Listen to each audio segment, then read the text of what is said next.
Bilisan nyo! Pasok nyo na yung mga yan!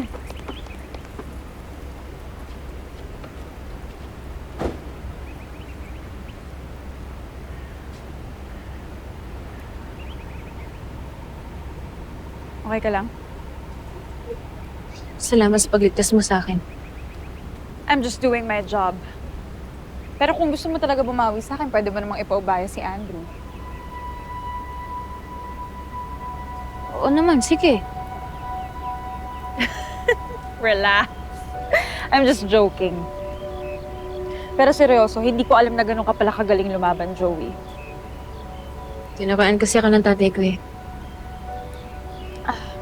About that, hindi natin nakuha si Berdugo na gusto nating mangyari.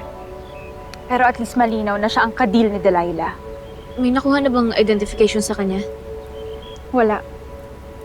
Pinacheck ko na yung CCTV ng buong resort. Pero 3 araw nang hindi operational. Sinadya para walang recording. Ganun na nga. Pero Joey, nilagay mo pa rin yung sarili mo sa panganib. Ba't itong operation? Makakasuhan ba ako? Huwag na lang sana ulit mangyari. Talagang hindi na pwede.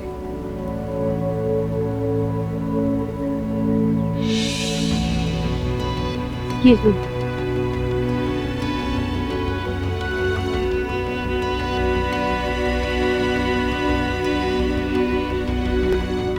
What were you thinking, Joey? Nilagay mo na naman yung sarili mo sa gitna ng bakbakan.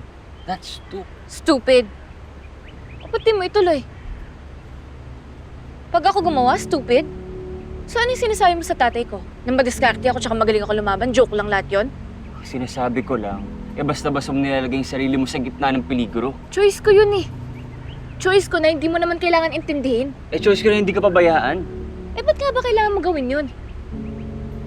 Nakipag-deal ako sa'yo na hanapin natin si Berdugo na magkasama tayo. Pero wala naman sa deal natin na sa'yo nakasalalay yung buhay ko ah. Pwede ba? Ayoko nang lagi mo kong inaalala. Ayoko nang palagi mo akong nililigtas. Ano bang masama?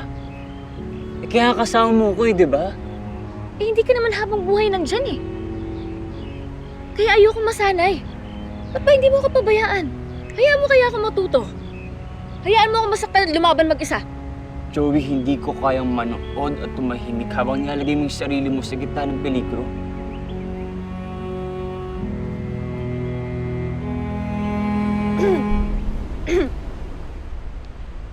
Sana hindi ako nakaka-estorbo, pero may kailangan akong sabihin.